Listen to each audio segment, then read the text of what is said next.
Assalamualaikum warahmatullahi wabarakatuh, sahabat Air Movie. Melanjutkan dari episode sebelumnya, masih di sisi lain hutan, Osman berkata kepada kedua putranya, "Anak-anakku, ini lebih sulit daripada pertempuran. Terkadang kita perlu diam, kita perlu bersembunyi, dan kita perlu memakai penyamaran. Tapi yang terpenting, kita perlu menyembunyikan belati kita. Orhan, berapa banyak belati yang kumiliki?" Kemudian Orhan mulai menggeledah pakaian ayahnya dan menemukan dua belati yang tersembunyi di sana. Tugas itu pun diberikan lagi kepada Aladin, dan dengan ketelitiannya, Aladin menemukan satu belati lagi di balik pakaian Osman.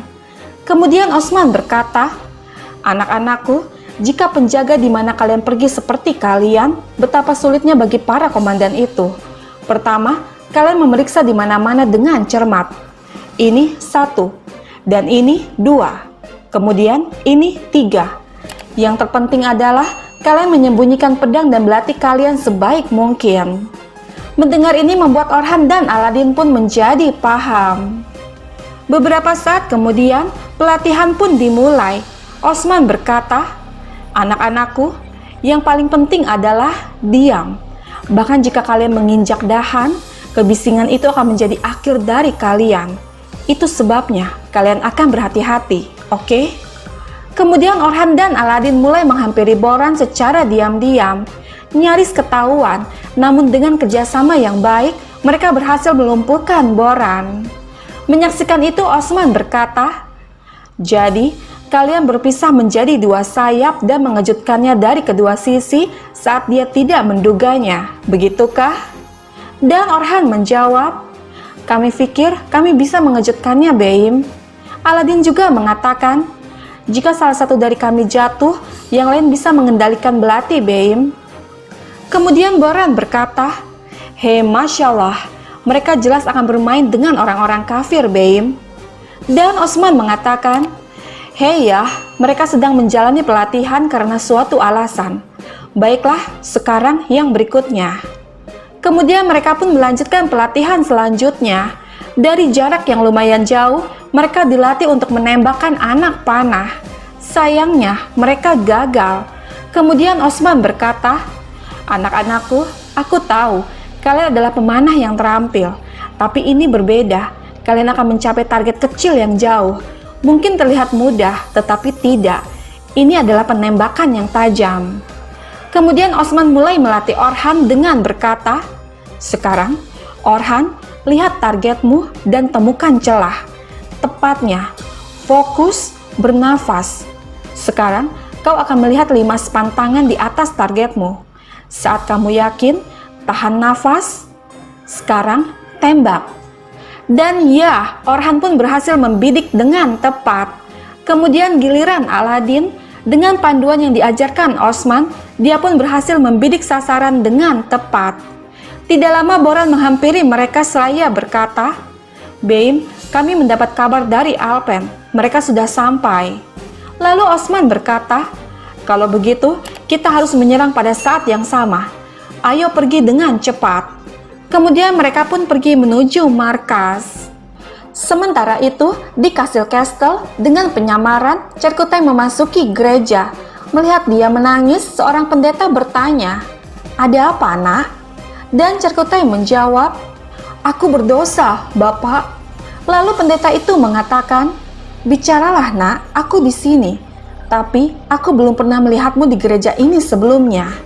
Sambil menangis, Cerkutai menjawab, "Aku pergi dari gereja ke gereja dan mencari obat untuk jiwaku, tapi aku tidak dapat menemukannya." Lalu pendeta itu bertanya, "Apa yang menggelapkan jiwamu seperti ini?" Dan Cerkutai menjawab, "Aku membunuh banyak orang, Kristen." Lalu pendeta itu mengatakan, "Tuhan itu memaafkan jika kamu tidak menikmatinya, dan jika kamu menyesalinya, Tuhan akan memaafkanmu." Namun dengan tertawa, Cerkutai berkata, "Aku menikmati membunuh orang-orang kafir, Bapak." Dan saat Cerkutai hendak menyerang, pendeta itu mengatakan, "Gereja selalu menjadi kuburan bagimu. Tekfur Valen bilang bahwa kau akan datang. Tentara, serang." Kemudian pertarungan pun terjadi di sana. Melihat banyak tentara datang, Cerkutai, Besungur, Konur, dan yang lainnya pun pergi untuk menghindar.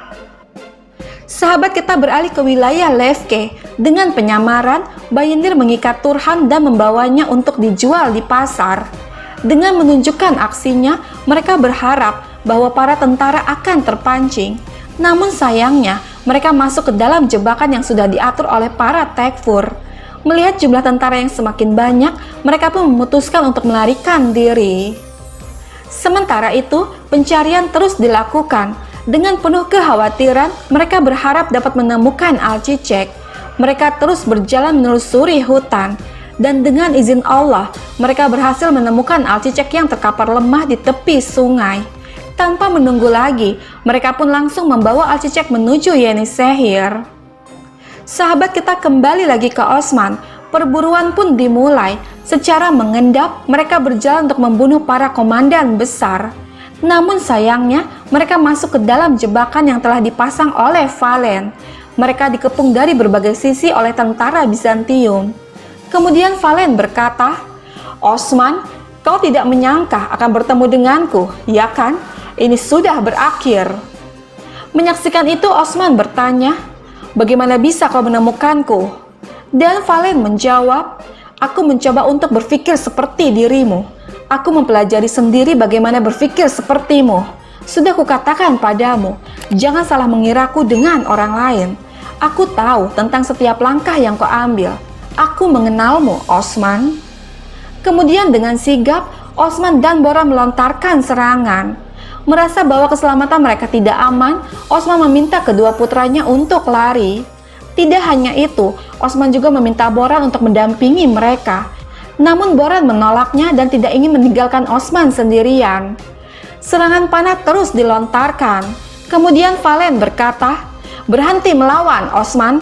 Anak-anakmu yang tercinta akan mati di tanganku hari ini. Dan jangan berjalan di dekat pohon.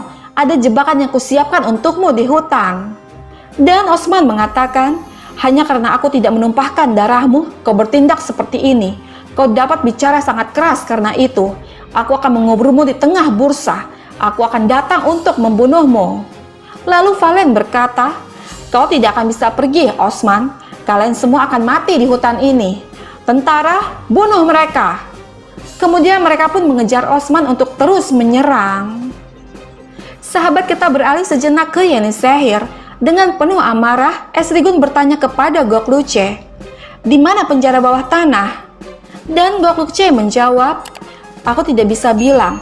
Jika kau memiliki permintaan, katakan padaku. Aku akan bicara pada Malun Hatun." Mendengar ini jelas membuat Esrigun sangat kesal dengan berkata, "Apakah kau tahu dengan siapa kau bicara?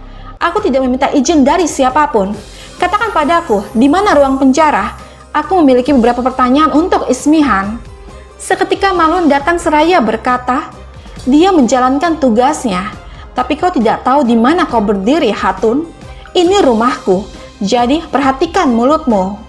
Lalu Esrigun mengatakan, "Aku bertanggung jawab atas penjara bawah tanah itu, Malhun, dan itu adalah tugasku untuk menanyai mereka. Sekarang, tunjukkan di mana penjara bawah tanah. Ada yang ingin aku bicarakan dengan Ismihan." Namun Malhun berkata, "Jangan kedudukan aku dengan orang lain, Hatun. Kau tidak memiliki kekuatan di sini. Kau tidak bisa memberiku perintah. Aku tidak akan pernah mengizinkanmu untuk berbicara sendirian dengan Ismihan. Apapun yang ingin kau katakan padanya, kau akan bicara di hadapanku." Kemudian Malun memerintahkan Gokluce untuk membawa Ismihan ke hadapan mereka. Menyaksikan ini Esrigun berkata, "Tidakkah kau percaya padaku, Malun Hatun?" Dan Malun menjawab, "Ini perbatasan, Hatun. Kami belajar bahwa kami tidak boleh mempercayai siapapun di jalan yang sulit." Di samping itu, tepatnya di ruang penjara, dengan penuh amarah, Sultan Aladin berkata, "Kau membawa ini pada kami karena kesombonganmu, Ibu. Kau menghancurkan kami hanya karena untuk membalas dendam pada Benggi." Dan saat Ismihan hendak menjawab, seketika Gokluce datang bersama alpennya, kemudian membawa mereka semua dari sana. Kembali lagi ke Malhun, Esrigun berkata, "Aku menyelamatkan hidup Osman Bey, dan kamu masih tidak mempercayaiku, Malhun Hatun. Aku harap kau melakukan ini karena tanggung jawabmu kepada negara. Kalau karena kesombongan, Ismihanlah yang paling sombong, dan hukumannya jelas." Lalu Malhun mengatakan, "Kami akan berhati-hati. Kau mungkin menganggap kami sombong. Tidak perlu terburu-buru, Hatun. Ketika kami menemukan Alcicek, kami akan memberikan Ismihan dan Aladin padamu." Tidak lama Bala dan yang lainnya tiba. Kemudian dengan sigap mereka membawa Alcicek ke balai pengobatan dan meminta Karabe untuk memeriksa kondisi Alcicek. Menyaksikan itu Ismihan berkata, "Benggi Hatun, jadi dia belum mati?" "Hah? Tapi dia hampir mati." "Bagus, dia akan mati tepat di hadapan ibunya." Mendengar ini jelas membuat Benggi sangat kesal. Dengan mencekik Ismihan, dia berkata, "Apa yang kau bicarakan? Hah? Apa yang kau bicarakan?" Dan Ismihan menjawab, "Ini sudah berakhir. Aku membunuhnya. Setelah itu, aku akan membunuhmu, Benggi Hatun." Mendengar ini jelas membuat Benggi semakin kesal, dan dengan sekejap Bala menampar Ismihan dengan sangat keras. Lalu berkata, "Dia akan hidup karena dia memiliki orang yang dicintai. Kami berdoa untuknya. Dia tidak sepertimu, Ismihan. Kau, nasibmu jelas. Kau akan membusuk di penjara bawah tanah." Kemudian Bala meminta Benggi untuk mendampingi Alcicek di dalam ruangan. Dan sesuai dengan janjinya, Malhun menyerahkan Ismihan dan Aladin ke tangan Esrigun. Kemudian Esrigun memerintahkan Aral dengan berkata, "Siapkan kereta." "Aral, berhati-hatilah. Pastikan karavan terlindungi. Mereka akan pergi ke Gazanhan dalam keadaan utuh. Berhati-hatilah, aku tidak ingin ada masalah." Mendengar ini Malhun bertanya, "Ada apa, Esrigun Hatun? Apa maksudmu dengan mereka? Tidakkah kau akan pergi?" Dan Esrigun menjawab, "Tidak, aku tidak akan pergi, Malhun Hatun. Aku tidak tahu tempat seperti apa ini, perbatasan dalam kekacauan, dan memperbaiki ini adalah pekerjaanku."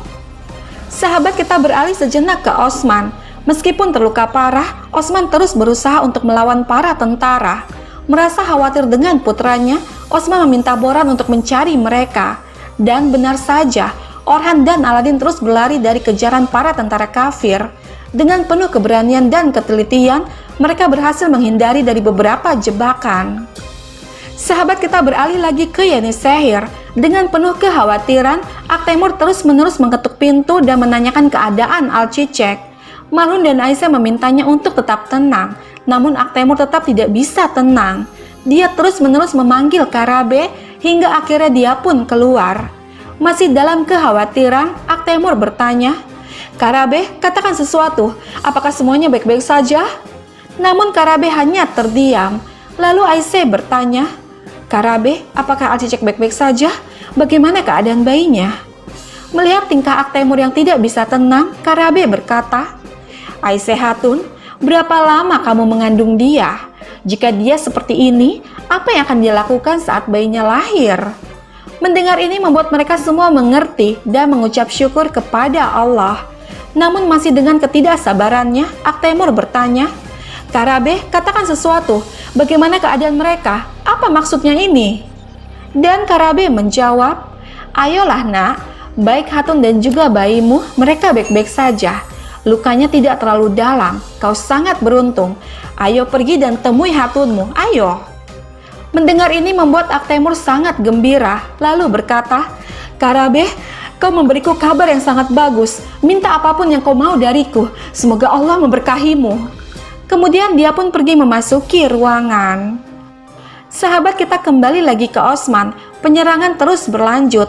Saat Boran mencoba untuk mencari Orhan dan Aladin, hal yang tidak diinginkan terjadi. Seketika dia terluka oleh jebakan yang terpasang. Tidak hanya itu, saat Orhan dan Aladin terus berusaha lari, hal yang tidak diinginkan pun juga terjadi. Orhan jatuh ke dalam parit hingga membuat kakinya terluka. Meskipun terluka parah, Osman dan Boran terus berusaha melawan para tentara.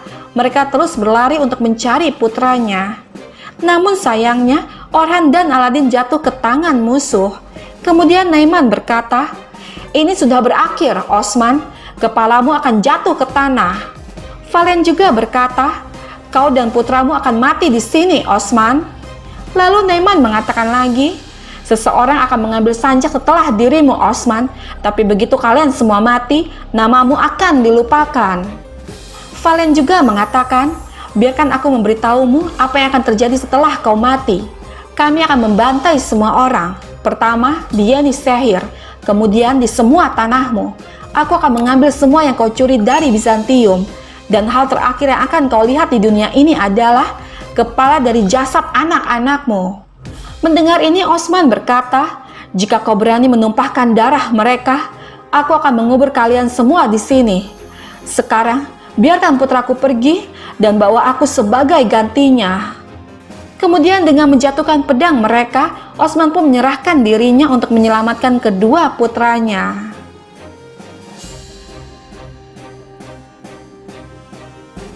Sahabat, bergabunglah terus bersama kami untuk mengetahui kisah selanjutnya.